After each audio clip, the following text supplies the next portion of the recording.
Het jy al ooit na die Bybel gekyk en gedink, maar ek het nie 'n idee wat hier binne aangaan nie. Ek lees dit, maar ek verstaan dit nie.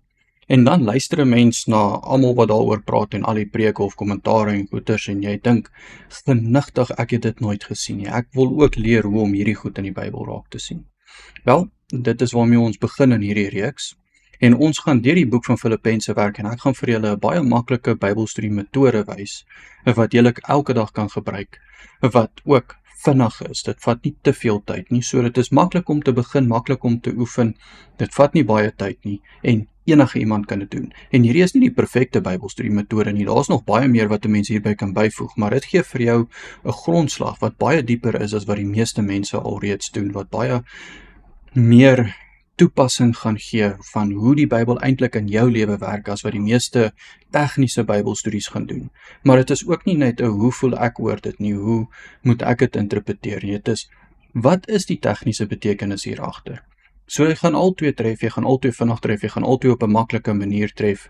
En soos ek sê, dit is net die begin, dit is net die grondslag en dit is net 9 vrae wat ons vra uit die gedeelte uit. So soos wat ons die gedeelte deurlees, gaan ons hierdie vrae die hele tyd vir onsself vra. En ons gaan die gedeelte ontleed soos wat ons hom lees. Nou, die eerste vraag waarna ons gaan kyk is, waar? Nou, waar vind dit plaas? Waar is die mense? Wie is waar? Ook as daar 'n plek is wat konseptueel is, soos 'n abstrakte plek, asof 'n mens van een leerstelling na 'n ander leerstelling beweeg, maar word uitgebeeld as plek. Daai tipe goeie sal 'n mens ook hier binne bespreek. So, kom ons lees ons gedeelte wat ons mee begin vandag, en soos ek sê, ons gaan deur die boek van Filippense beweeg, so ons gaan vandag die eerste 7 verse van Filippense doen, en terwyl ons dit lees, gaan ons vir onsself vra, maar waar vind dit plaas? Paulus en Timoteus, diensknegte van Jesus Christus, aan die heiliges in Jesus Christus, wat in Filippi is, saam met die opsieners en diakens. So hier sien mens al klaar reeds 2 waar plekke wat 'n mens kan antwoord. Hulle is in Jesus en hulle is in Filippi. So dis al klaar belangrik, is al klaar nodig om te bemerk. En dan vra 'n mens vir jouself, maar wat beteken dit om in Jesus te wees? En dan beteken dit natuurlik daai verwysing na, hierdie is mense wat al klaar glo. Hierdie is mense wat al klaar in Christus gereinig is. Hierdie is mense wat al klaar vir hom volg, al klaar in sy liggaam ingevoeg word. Hierdie is regte gelowige Christene waaraan hy skryf. En hulle bly in Filippi. Genade vir julle en vrede van God onsse Vader en die Here Jesus Christus.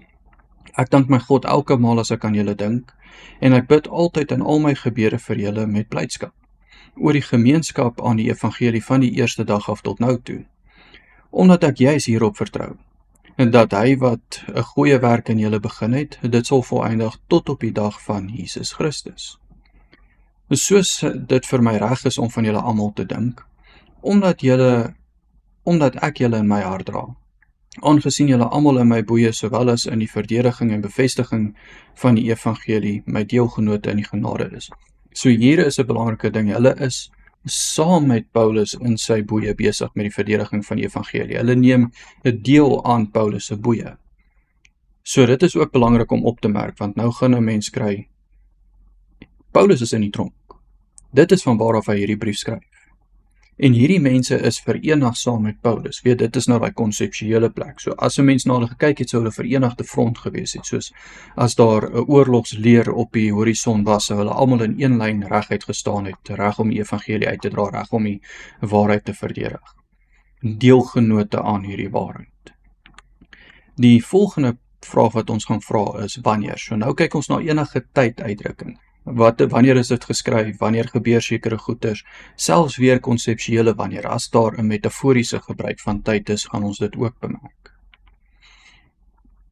So Paulus en Timoteus, diensknegte van Jesus Christus, aan die heiliges in Christus Jesus wat in Filippi is, saam met die opsieners en diakens.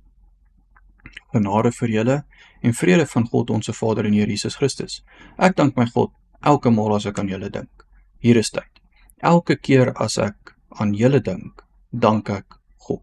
So Paulus is baie bly oor hierdie gemeente, is 'n baie goeie gemeente gewees, en hy sê dankie vir die Here vir sulke gemeente as wat daar is.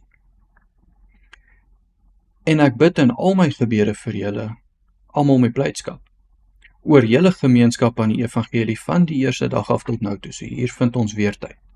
Van die eerste dag af wat hierdie gemeente begin glo het, vandat hulle gemeente begin word het en die evangelie begin verkondig het, tot nou toe neem hulle deel. So hulle is nog die hele tyd besig, hulle is nog die hele tyd aktief, hulle het nie afgedwaal nie, hulle het nie met ander dinge besig geraak nie, hulle is getrou met die evangelie, hulle is besig om die Here te volg en sy woord uit te dra soos wat hulle veronderstel was. Omdat ek juis hierop vertrou, dat hy wat 'n goeie werk in julle begin het, dit sal vereindig op die dag van Jesus Christus. So is nog steeds hy tydlyn, maar nou word die tydlyn vanuit 'n ander perspektief af. So eerste was dit die gemeente gewees wat aangehou het, wat begin het en hulle hou aan. Maar nou vind jy dit vanuit die oogpunt van Christus, wat hy het hulle gered, hulle geroep, hulle het begin op hierdie weg. Christus het iets in hulle begin. Hierdie gemeente is daar gesit met 'n doel, hierdie gemeente is daar gesit om iets te word. En Christus is nog besig om in hulle te werk. Soos wat hierdie gemeente getrou bly, soos wat die gemeente besig is om die evangelie te verkondig, soos wat die gemeente doen wat die gemeente veronderstel is om te doen, is Christus besig om hierdie gemeente te onderhou, is Christus besig om hierdie gemeente te vorm, tot op sy dag, tot op die dag van Christus, wat die dag van die Here taal gebruik is. Dit verwys na sy wederkoms, na die eschaton is die tegniese woord in Engels. Weet, daai groot dag waar die Here gaan kom en alles gaan oordeel. Dit is die dag wanneer Christus se werk in hierdie gemeente voleindig gaan wees. Dit is hoe lank Christus in hierdie gemeente werk, waarna hy hulle vorm. So nou die vraag wat ons moet vra is, waarom? Waarna vorm hy hulle? Omdat ek juis hierop vertrou, dat hy wat 'n goeie werk in julle begin het, dit sal voleindig tot op die dag van Jesus Christus, soos dit vir my reg is om van julle almal te dink, omdat ek julle in my hart dra, aangesien julle almal in my boeye, sowel as in die verdediging en bevestiging van my evangelie, deelgenote in die genade is. So dis wat hulle besig is om te doen. Hulle is besig om die evangelie te verdedig, hulle is besig om die genade te deel.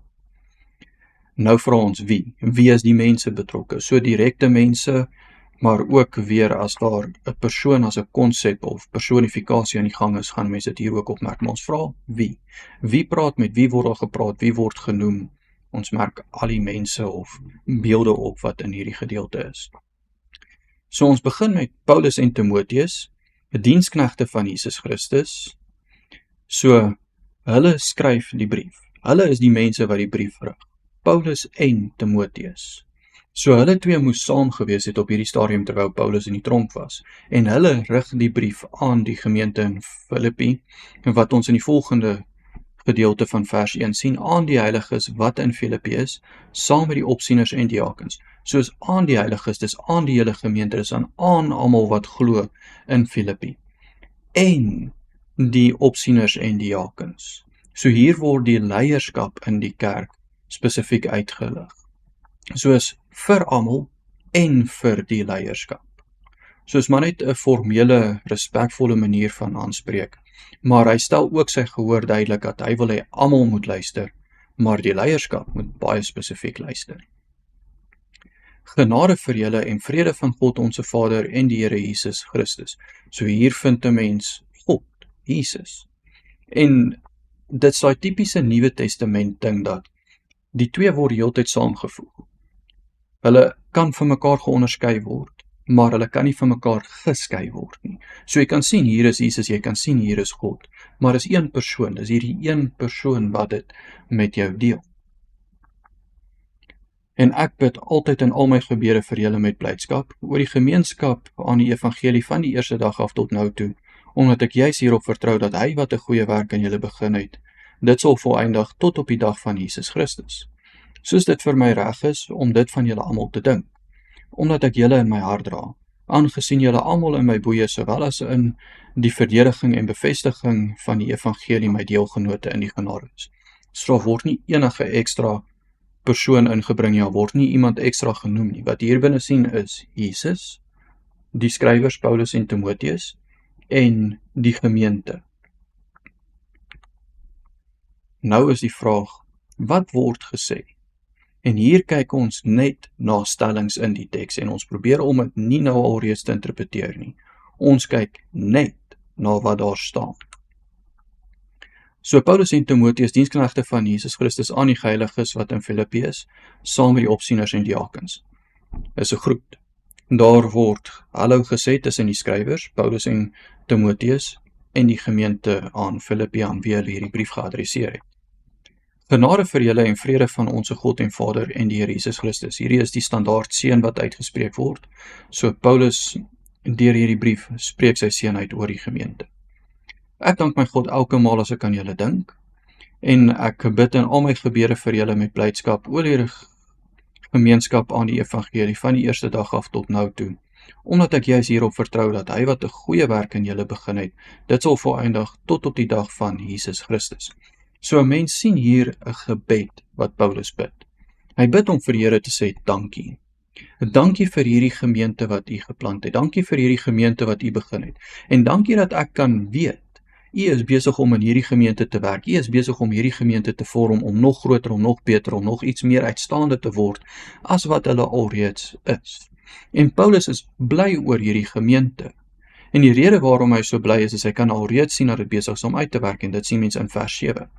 Soos dit vir my reg is om van julle almal te dink, omdat ek julle in my hart dra, aangesien julle almal in my boeye, sowel as in die verdediging en bevestiging van die evangelie my deelgenote in die genade is. So hierdie gemeente is in Paulus hart. Hy is baie lief vir hierdie gemeente, omdat hulle saam met hom die evangelie deel, omdat hulle saam met hom stry. En terwyl hy in die tronk is, het hulle hom nie verlaat nie, hulle het by hom bly staan, wat later in die brief 'n baie belangrike detail gaan word, maar ons interpreteer nog nie. Ons kyk net na wat die gedeelte sê. Volgende kyk ons na die invalshoek. En by hierdie invalshoek maak ons seker dat ons die gedeelte benader binne die konteks van die gedeelte. Nou natuurlik aan die begin van die brief is dit nog baie maklik, maar soos wat die brief aanbeweeg, soos wat mense al meer geleer het, is dit baie maklik om jou eie gedeeltes in die brief in te lees, jou eie gedagtes, om jou eie manier van verstaan, jou eie tyd daarin te lees, in plaas van die oorspronklike betekenis van die brief. So invalshoek, herinner onsself aan wat is die oorspronklike doel, die oorspronklike konteks van hierdie brief. En hier sien 'n mens dat Paulus is in die tronk. Maar hy skryf hierdie brief aan die Filippense, omdat alhoewel hy in die tronk is, bly hierdie gemeente aan hom staan. En hy bid gedurig deur vir hierdie gemeente, omdat hy bly is vir hulle, hy is dankbaar oor hulle. En hy bid dat die Here die werk sal voltooi wat alreeds in hulle begin het. Nou vra 'n mens, hoe word ek dit? En hier begin ons nou oorbeweeg van die tegniese ontleding na, hoe kan ek dit word? Hoe kan ek hierdie tipe persoon word wat beskryf word in hierdie gedeelte? Nou, 'n mens moet besef daar's twee tipe persone wat beskryf word in die gedeelte. Die eerste een is Paulus. En Paulus bly vir die gemeente bid, alhoewel hy in die tronk is. Hy is dankbaar vir hierdie gemeente wat saam met hom staan. So daar sal ek sê is jou eerste toepassing wat jy op jouself kan neem en sê, hier is die tipe persoon wat ek kan word. Ek is die tipe persoon wat lief is vir kerke wat by die waarheid staan. Ek is lief vir kerke wat saam met die evangelie staan, wat saam met my staan. En ek sal gedurig deur vir hulle bid. Die tweede tipe persoon wat 'n mens hieruit kan word, is juist die gemeente. Dat ons iemand kan word soos wat hierdie gemeente is. Iemand wat getrou bly aan die Here. Iemand wat altyd die evangelie aanhou verkondig. Iemand wat altyd by ons leierskap bly staan, al lyk dit asof dit verby is met hulle.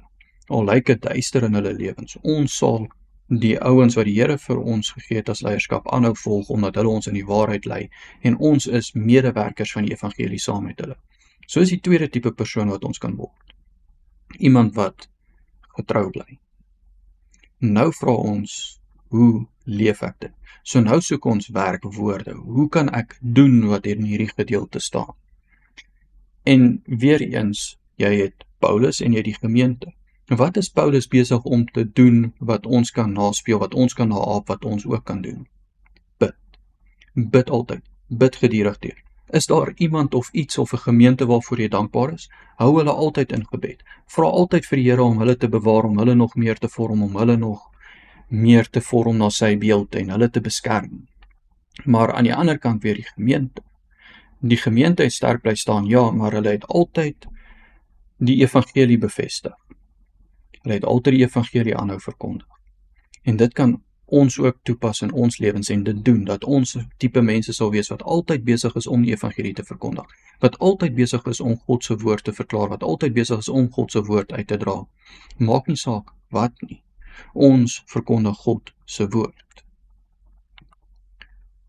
Dan vra ons, wat is die bid? So wat is die hoofdoel, wat is die hoofpunt van hierdie gedeelte? En ek sal sê die hoofdoel van hierdie gedeelte is juis Paulus se gebed. Dat hy vir die gemeente sê, dankie. Dat hy vir die Here sê dankie. En dat hy hierdie gemeente aan die Here toevertrou, en dat hy hulle sal vorm na wat sy plan is uiteindelik dat hierdie gemeente moet word. So Paulus wil nie in sy plan vir hierdie gemeente moet gebeur nie, al is hy die een wat hierdie gemeente geplant het, al is hy gesien as 'n groot leier in die gemeente. Paulus wil hê die Here se plan, die Here se werk moet volëindig word. En dit is die punt, daai gebed. Vertrou dit wat ek lief het aan die Here toe. En dan, wat is die wysheid wat ons hieruit kan leer? En hierdie formuleer ons amper soos 'n wysheidslagspreuke, 'n kort sinnetjie wat ons maklik kan onthou, wat 'n mens herinner aan hierdie gedeelte deur jou dag. So as ek hierdie gedeelte in 'n wysheidssin opsom, sal dit iets wees soos: bid vir die wat jy liefhet. Nou, hierdie gaan almal oor verskil as ek kom by die wysheid en die punt en so aan. So almal gaan 'n ander insig hê, almal gaan 'n ander verklaring en 'n opinie hê. Die gedeelte sê wat hy sê. Daar is geen twyfel dat hierdie gedeelte sy betekenis het nie. Maar hoe ons dit verstaan, hoe ons dit interpreteer, hoe ons dit toepas in ons lewens is anders. So hier wil ek vir jou vra, luisteraar. Hoe sal u hierdie gedeelte in jou lewe toepas? Hoe sal jy hierdie gedeelte opsom in 'n wysheidssin? Wat het jy hieruit geleer? Tot volgende keer.